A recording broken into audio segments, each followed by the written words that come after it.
This is Stan once again with interesting ideas from interesting people for interesting people, so that perhaps in our conversation we'll do something that actually makes a difference.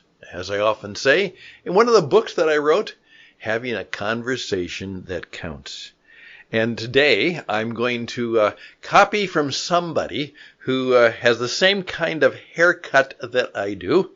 His name is Dr. Wayne Dyer, and he passed away in 2015, and he has contributed a great deal to our understanding of what we are all about, and that's the human condition. And my friend Sherry, who's a colleague here at What It Takes Radio, said, Stan, I wanted to share this with you, and it's called A Conversation in the Womb, a parable of life after delivery. That's what we're going to do. The program begins right now.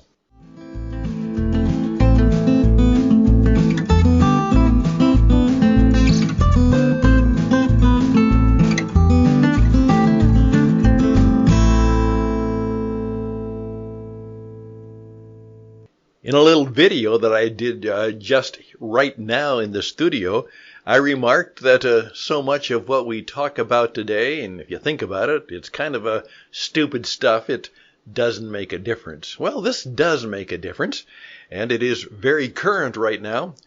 We are told that perhaps a ruling on abortion in the United States might be coming down from the Supreme Court, and there are those who are obviously on both sides of the issue, and it seems that perhaps after some many years, perhaps almost 50 years, that the decision as to what constitutes a legal abortion in parts of the United States might be significantly changed. And then, of course, there's always the controversy about what after. When life ends, is there life after death? It seems that Dr. Dyer, and he was a smart guy, and a smart man, and I think a good man. Put all of those together. It was called A Conversation in the Womb, a parable of life after delivery. In a mother's womb were two babies. One asked the other, "Do you believe in life after delivery?" The other replied, "Why, of course. There has to be something after delivery. Maybe we are here to prepare ourselves for what will be later." "Nonsense," said the first. "There is no life after delivery. What kind of life would that be?" Well, the second said, "Well, I don't know, but there will be more light than here, for sure. Hey, maybe we will walk with our legs and eat from our mouths. Maybe we will have other senses that we can't understand now." The first replied, "That's absurd. Walking is impossible. And eating with our mouths? Ridiculous. The umbilical cord supplies all the nutrition and everything we need. But the umbilical cord is so short. Life after delivery is to be logically excluded." The second insisted, "Well, I think there is something, and maybe it's different than it is here. Maybe we won't need this physical cord anymore." The first replied, "Nonsense. And moreover, if there is life, then why has no one ever come back from there? Delivery, it's the end of life.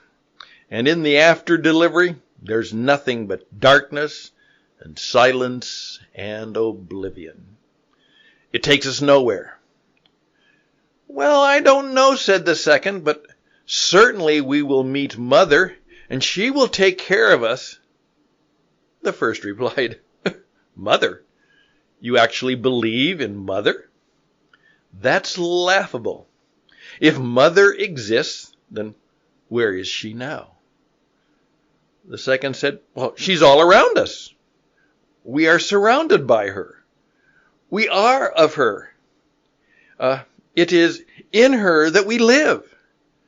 Without her, this world would not and could not even exist. Said the first, well, I don't see her, so it is only logical that she doesn't exist.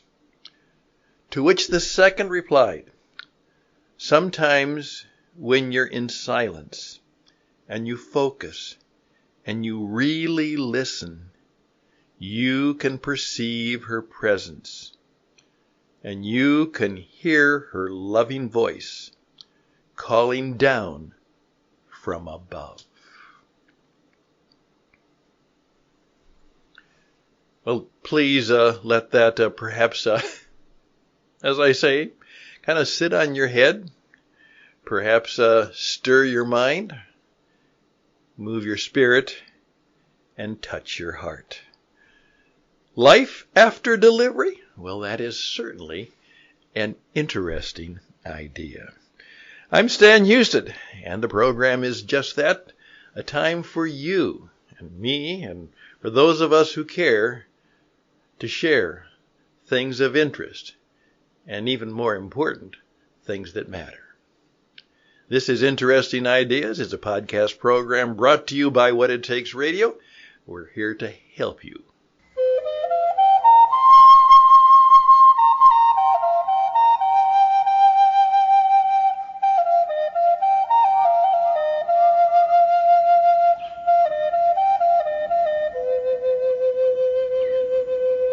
And we are just that, here to help you. What It Takes Radio is a brand new discovery because we discovered it together. My colleague Sherry Monahan and I. She's an author, a writer, and has wonderful books. And she just came out with a new Tombstone cookbook. Sherry is a food person, a foodie, as they would say, but she loves history and she loves food. And she loves the stories of the West. And she was able to put all of those three things together and not have a career, but to have a life that makes a difference. And she has just come out. I think it's today or tomorrow. And it's about, once again, a Tombstone cookbook, a new edition in which she actually goes back into history, that famous town that wouldn't die, Tombstone, Arizona, the OK Corral. It's one of those situations where a town became famous for a long time because of a 37-second gunfight that took place one day in October. Well, she has put that together, and she kind of shared this with me, and we are in the business now of helping you. I'm the radio guy. I'm the presenter. I have almost a half century of experience around the world in radio, and in particularly the podcast radio, which you are hearing right now, because this means that we have taken radio away from some of the arrogant professionals and the arrogant corporate headquarters types and said, now you, too, can be on the radio. You can share your wisdom, your insight, your truth, your sense of humor, the things that matter to you, and you can share them around the world. We'll show you how. Just go to our web stage, and please remember it's a stage, not just a website. We perform right there, and you can see what we are, and see what we do, and perhaps see how good we might even be.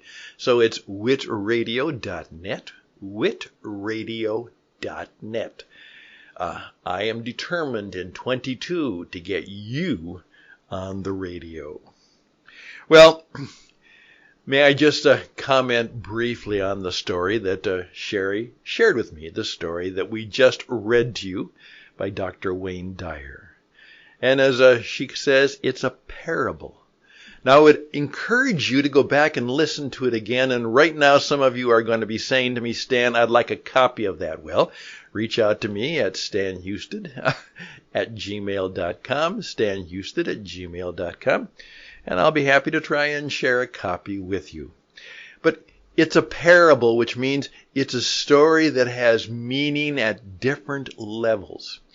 And that's why it's so powerful. Is it about life? Is it about death? Is it about afterlife? Is it about the value of life? What is it about? Is it meant to challenge our contemporary and current understandings? Is it to remind us of something that we've lost that we must regain? It is, as Jesus said, I will tell you a story, and please listen carefully, and then see what it means to each and every one of you. And then remember to let it sit on your head and to let it sink into your heart. And to do so, you might have to learn how to be quiet, how to not be present everywhere, but to be present right within your heart, mind, and spirit, to be still and listen. Now, we're going to teach you how to do just exactly that. I oftentimes tell people, hey, storytelling, parable presenting is the only effective means of communication because it can cause a conversation.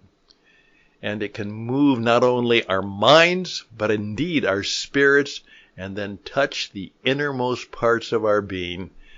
That word that the Bible and many pieces of poetry and literature throughout the world have called the heart.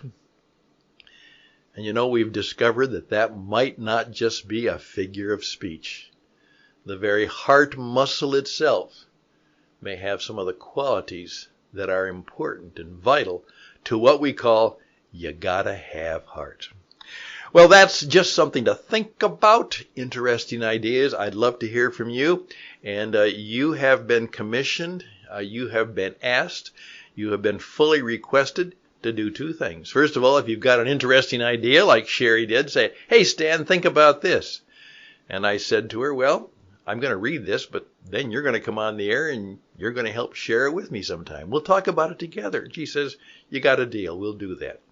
And it's also a time where you need, in the 22 year, you have to understand that as we come out of the COVID crisis, life and business will change profoundly, and you need to know how to reach your audience. Someone said, but this isn't for everybody. It's for everybody, because everybody who wants to make a living today has to have an audience. Somebody who will listen to them, somebody who will hire them, somebody who will care for them, somebody who will follow them, someone believe them. You have to have an audience, and we are very good at helping you reach your audience. So again, check us out at witradio.net. That's witradio.net.